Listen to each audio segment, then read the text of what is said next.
السلام علیکم ناظرین، میں ہوں ڈاکٹر محمد عارف صدیقی اور آپ دیکھ رہے ہیں ریئل فیس میڈیا۔ ناظرین، اگر آپ ہمارے میڈیا پر نظر دوڑائیں، خواہ وہ الیکٹرانک میڈیا ہو، پرنٹ میڈیا ہو یا سوشل میڈیا ہو، وہاں پر الحاد اور لادینیت کا طوفان آیا ہوا ہے۔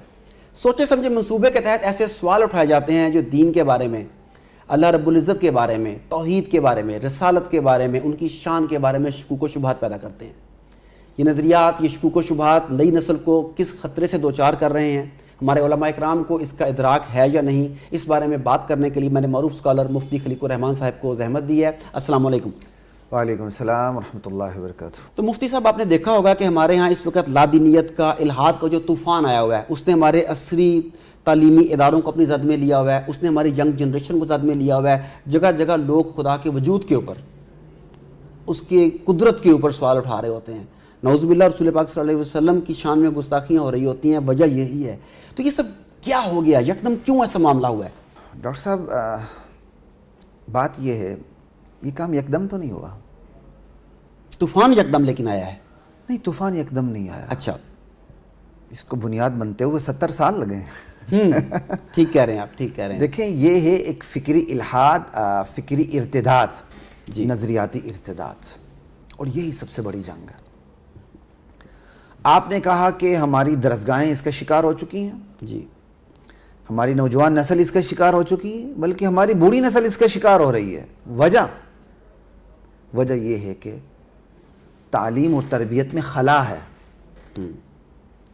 پاکستان بننے کے بعد یہاں اگر توجہ ملی بھی ہے تو تمام تر توجہ عصری تعلیمی اداروں کو ملی ہے۔ جی، پرائیویٹ سیکٹر کے اندر علماء نے اپنا کام کیا۔ آج لوگ کہتے ہیں جی علماء نے کیا کیا؟ میں ان سے سوال کرتا ہوں، علماء نے کیا نہیں کیا؟ بالکل ٹھیک سوال وہ ہے۔ کہتے ہیں جی جو علماء نے کیا وہ نظر آنا چاہیے۔ میں کہتا ہوں علماء کو سائڈ پہ کہہ دو، آپ کو دین کیا نظر آئے گا؟ آپ کو کچھ بھی نظر نہیں آئے گا۔ جو نظر آ رہا ہے وہ علماء کی وجہ سے آپ کو نظر آ رہا ہے۔ یہ ایک الگ موضوع ہے، لیکن چونکہ فکری ارتداد سے یہ بات جڑی ہوئی تو میں کہہ رہا ہوں جی، نظریاتی ارتداد سب سے خطرناک ترین ہے۔ اور اس کو میں ماضی سے جوڑتے ہوئے بات کروں گا تو میرے سننے والوں کو آسانی رہے گی۔ کسی دور میں جب کوئی بندہ مرتد ہوتا تھا، اس کا سوشل بائیکاٹ ہوتا تھا۔ بالکل، حقہ پانی بند ہو گیا جی، اس کا حقہ پانی بند ہو جاتا تھا، پوری بستی کو پتہ چل جاتا تھا۔ یا بندہ وہ واپس لوٹ آتا تھا، یا بندہ اس بستی کے اندر زندہ سلامت نہیں رہ سکتا تھا، بھاگ جاتا تھا، بالکل ٹھیک، شودر بن جاتا۔ جی جی، ٹھیک ہے، لیکن اب گیم الٹ گئی ہے۔ اب ایک بندہ اپنے آپ کو مسلمان کہتا ہے، مسلمان گھرانے کا داماد بنتا ہے، مسلمان گھرانے والے اس کو اپنی لڑکی دیتے ہیں، شناختی کارڈ میں مسلمان لکھا ہوا ہے، لیکن وہ خبیث اندر سے پورا دجال ہوتا ہے، وہ منکر حدیث ہوتا ہے، ختم نبوت کے اوپر اس کے اعتراضات ہوتے ہیں، نماز کو وہ تسلیم کرنے کے لیے تیار نہیں ہے، اسلام کے نظام میراث کو وہ ماننے کے لیے تیار نہیں ہے۔ ایک بڑی مشہور شخصیت گزری، مشہور شخصیت، کوئی دینی شخصیت نہیں، بڑی داڑھی والی بڑی مشہور شخصیت گزری ہے سوشل ورکنگ کے حوالے سے۔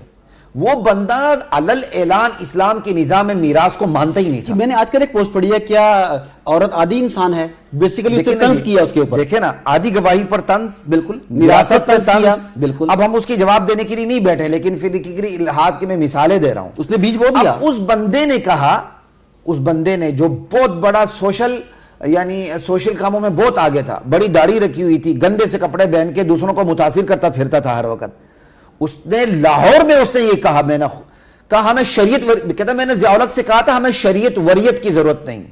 جس بندے نے یہ کہا ہمیں شریعت وریت کی ضرورت نہیں، اس نے مال روڈ پہ چند گھنٹے بھیک مانگی اپنی کیا کہتے ہیں اس کے لیے، این جی او کے لیے۔ چند گھنٹوں میں زندہ دلان لاہور نے غالباً اس دور میں 24 سے 25 لاکھ اس کے ہاتھ میں دے دیے تھے۔ آج تو خیر کروڑوں کی گیم ہے۔ وہ اسلام کے نظام زکوٰۃ کو نہیں مانتا تھا، زکوٰۃ اور صدقات تو ایک ہی بورے میں۔ وہ قربانی کو نہیں مانتا تھا، لیکن قربانی کی کھالے وہ لوگ آج بھی وصول کرتے ہیں۔ اس نے یہاں تک کہہ دیا نکاح میں کوئی گواہوں کی ضرورت نہیں ہے۔ کہتا میں نے اپنے بچے کا نکاح فون پہ کروا دیا تھا، میں نے کہا گواہ بعد میں ہوتے رہیں گے۔ تو دیکھیں، ہمارے ہاں ساری توجہ روٹی کپڑا مکان کے اوپر ہے۔ کوئی روٹی کپڑا مکان کے لیے محنت کرتا ہے تو وہ ہمارے ہاں بہت بڑی شخصیت بن جاتی ہے۔ جو نظریات پہ محنت کرتا ہے ہمارے ہاں وہ اس بندے کو دیوار سے لگا دیا جاتا ہے۔ اس کا نتیجہ کیا ہے کہ اب ہمارے ہاں ایسے لوگ پیدا ہو گئے ہیں جو نماز کے منکر، زکوٰۃ کے منکر، ضروری قطعی جو چیزیں، یقینی چیزیں ہیں جو ضروریات دین میں سے، ان کا انکار کرتے ہوئے وہ بندہ مسلمان کہلاتا ہے، مسلمان گھرانے میں شادی کرتا ہے، معاشرہ اس کا بائیکاٹ نہیں کرتا بلکہ معاشرہ اس کو زیادہ اپنے سر پہ اٹھا لیتا ہے۔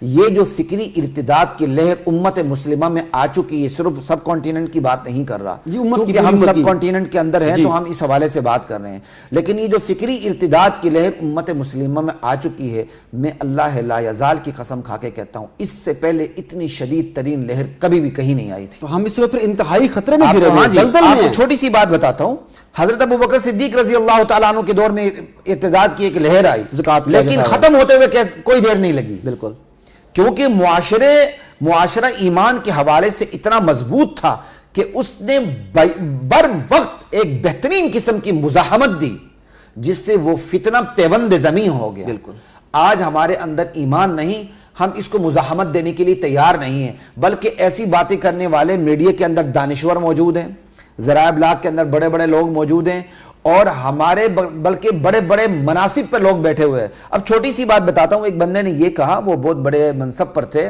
قضاء و قدر کے قضاء کے حوالے سے، فیصلوں کے حوالے سے ایک بڑے منصب پہ تھا، اس نے کہا جو سود لیتا ہے تو لے، جو سود نہیں لیتا وہ نہ لے، اس کا فعل اللہ جانے، اس سے اللہ پوچھے۔ جی ہاں، بھائی اللہ تو پوچھے تجھے کیوں بٹھایا ہے؟ تم کس لیے ہو یہاں پہ؟ تجھے پوچھنے کے لیے بٹھایا ہوا ہے۔ بات یہ کہ ہمارے اندر یہ فکری ارتداد، فکری انحراف، گمراہیاں ہمارے اندر آ چکی ہیں۔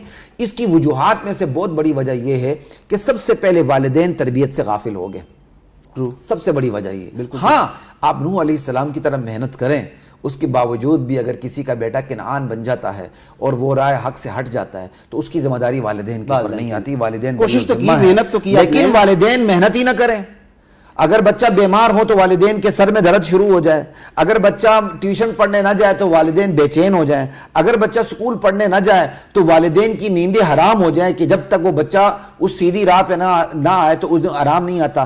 وہی بچہ گناہوں کی آگ میں جلے، وہی بچہ نماز نہ پڑھے، وہی بچہ بری صحبت میں رہے، شرابیوں کے ساتھ رہے، لیکن اونچے سوشل سٹیٹس رکھنے والوں کے ساتھ رہے، والدین بڑے خوش ہوں، ہمارا بچہ کتنا اچھا ہے، دیکھیں جی بیٹا آپ نے روزے نہیں رکھنے ہیں کیونکہ آپ کے امتحانات ہو رہے ہیں، ہو جاؤ گے ویسے بھی، ٹھیک ہے جی۔ جب ایسی باتیں ہوں گی تو پھر معاشرے کے اندر والدین کی غفلت کی وجہ سے فکری ارتداد پیدا ہوگا۔ ایک تو والدین کی غفلت کے بعد جب وہی بچہ درسگاہ میں قدم رکھتا ہے تو درسگاہ کے اساتذہ ماں باپ کی حیثیت رکھتے ہیں، جب ان درسگاہ کے اساتذہ کے اندر خود ہی دین نہیں ہے تو ان کو دین کیا ملے گا؟ دین نہیں ہے نہیں، بلکہ وہ بے دینی انجیکٹ کرتے ہیں اساتذہ۔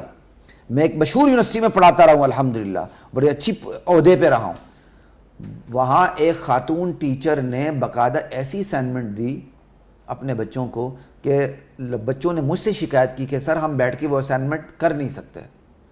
ان کو ایک فلم دیکھنے کے لیے کہا گیا تھا، اس پر انہوں نے اپنے ایک تیاری کرنی تھی، اسائنمنٹ تیار کرنی تھی، کہتے جی ہم بیٹھ کے دیکھ نہیں سکتے، وہ اتنی گندی ہے۔ تو یہاں تو ایسی فکری گمراہی کے بیچ اساتذہ بو رہے ہیں، یہ نہیں کہ اساتذہ کے اندر دین نہیں ہے بلکہ اساتذہ کے ذریعے لادینی مسلط کی جا رہی ہے۔ دو باتیں لیا گیا نا نظام، خدا نا آشنا تہذیب کو یہاں ترقی دی جا رہی ہے۔ تین باتیں، میڈیا کے اندر دانشور بیٹھے ہوئے ہیں جو کھلم کھلا اسلام کے خلاف بکواسات کرتے ہیں۔ چار باتیں، پھر ہمارے ہاں دین کے نام سے ایسے دانشور سامنے آ گئے ہیں نہ جن کی وضع قطع اسلامی ہے، نہ ان کا باطن اسلامی ہے، نہ ان کا ظاہر اسلامی ہے، صرف اسلام کا نام لے کے اسلام کے حوالے سے، قرآن کے حوالے سے وہ تعویلات کرتے ہیں جو انحراف کے زمرے میں آتی ہیں اور لوگوں کو وہ دین سے دور کرتے جا رہے ہیں۔ یہاں تک کہا گیا کہ لڑکیوں سے مسافہ کرنے میں کوئی مذائقہ نہیں ہے، یہاں تک کہا گیا۔ اب یہ انحراف نہیں تو کیا ہے؟ یہ گمراہی تو نہیں تو کیا ہے؟ ٹھیک ہے نا جی۔ پھر ایسا بھی ہوا کہ ایک کیا کہتے ہیں بڑے مشہور پروفیسر نے، جس کو ایک ابھی یونیورسٹی سے نکال بھی دیا گیا ہے، اس نے آ کے کہا کہ بھائی یہ اتنی پابندی نہیں ہونی چاہیے، کوئی جو آپس میں جیسا تعلق رکھتا ہے ویسے رکھنا چاہیے۔ مضمون یہی تھا۔ تو شاگرد گھر چلا گیا، اس نے کہا جی میں آپ کے بچی سے ملنا چاہتا ہوں، وہ بتایا تھا آپ نے۔ تو یہاں تو یہ ایک تو ہمارے اساتذہ اس کے بارے میں بڑا گندا رول پلے کر رہے ہیں۔ اگلی بات، جو باہر کے لوگ ہیں، مستشرقین ہو گئے، اورینٹلسٹ ہو گئے، ان کا بھی ایک کردار ہے کہ انہوں نے اسلام کے بارے میں شبہات پیدا کر دیے، لوگوں کے دلوں میں شبہات پیدا کرنے کے ساتھ علماء سے عوام کو دور رکھا، علماء کے بارے میں لطیفے بنائے گئے, علماء کو بدنام کیا گیا. ادھر سے وہ اسلام کے خلاف شبہات کے بیج بوتے ہیں. ان شبہات کے بیج کو ختم کرنا علماء کا کام ہے, لیکن علماء سے وہ متنفر کر رہے ہیں. اب ہوا کیا, عوام ان بیجوں کو لے کے اپنی فصل تیار کر رہے ہیں اور علماء سے دور ہو رہے ہیں. جب عوام اور علماء کے درمیان خلیج بھی رہے گی, اوپر سے بیج بھی بوئے جائیں گے, تو فکری ارتداد کی آگ تو ہر جگہ لگے گی, پھر اس کو بجھانا مشکل ہو جائے گا. اور اس سے اگلی بات, ہمارے نام نہاد دانشور, سو کالڈ دانشور, اسلام کے حوالے سے بھی جب مطالعہ کرتے ہیں تو کفر کی لکھی ہوئی کتابوں سے اسلام کو پڑھ کے ہمیں وہ اسلام بتاتے ہیں. جی, تو وہ اسلام کے حوالے سے دراصل کفر بکرے ہوتے ہیں. یہ وہ میں نے جو اسباب ہیں وہ والدین سے لے کر مغربی جو مصنفین ہیں جو اسلام کی خدمت کے طور پر, مربوبیت ایک الگ چیز ہے. مربوبیت کے علاوہ جو انہوں نے کتاب, وہ اسلام کو بھی کافروں سے سیکھتے ہیں, یعنی وہ اسلام کو بھی پادریوں سے سیکھنا چاہتے ہیں. مثال کے طور پر ہمارے ہاں بعض لوگ پی ایچ ڈی کرنے کے لیے شکاگو یونیورسٹی پہنچے ہوتے ہیں, فلان جگہ پہنچے ہوتے ہیں, اور پی ایچ ڈی کس سے کرتے ہیں, پادریوں سے کرتے ہیں. وہ تو شکوک و شبہات کے بیج لے کر آئیں گے آپ کے پاس, وہ کیا لے کر آئیں گے. تو دراصل یہ وہ وجوہات ہیں جو میں نے آپ کے سامنے رکھی فکری ارتداد کی. ان پر توجہ دینے کی ضرورت ہے, ان وجوہات کا علاج کیا جائے. اگر ان وجوہات کا علاج نہ کیا جائے تو فکری ارتداد کی بڑھتی ہوئی آگ کو روک نہیں سکتے.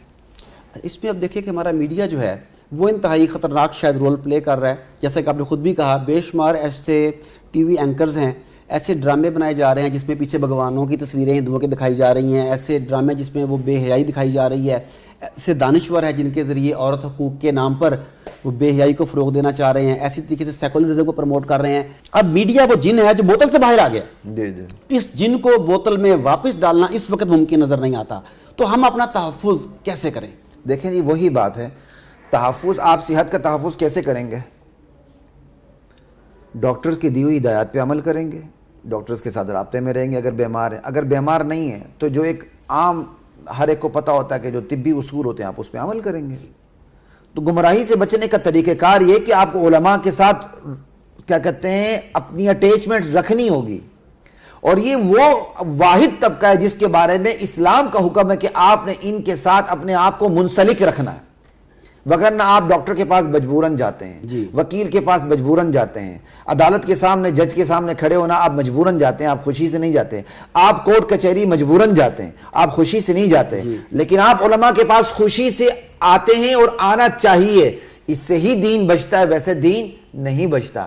جب تک ہم اہل علم سے رابطے میں نہیں رہیں گے تو ہم اپنے ایمان کو بچا نہیں سکتے. ایمان کو بچانے کا طریقہ یہ ہے, صحت کو بچانے کے لیے اگر آپ نے ڈاکٹر کے پاس جانا ہے تو ایمان کو بچانے کے لیے آپ کو علماء سے رابطے میں رہنا ہوگا. اب بات یہ ہے کہ بھائی ایک سوال یہ پیدا ہوتا ہے, یار ہم کس مولوی کی مانیں؟ ہاں جی بالکل, بڑا امپورٹنٹ ہے, بہت امپورٹنٹ چیز ہے. دیکھیں بڑا آسان طریقہ ہے. کفر و اسلام کے درمیان جو حد فاصل ہے نا, کہ کیا فرق ہے, اللہ تعالیٰ نے وہ مولوی پہ رہنے ہی نہیں دیا. بالکل ٹھیک ہو گیا. قرآن کریم کی وہ بیسک آیات جو اسلام اور کفر کے درمیان واضح فرق کرتی ہیں, وہاں مفسر کی تفسیر کی ضرورت بھی نہیں ہوتی. وہ قرآن خود میزان ہے نا.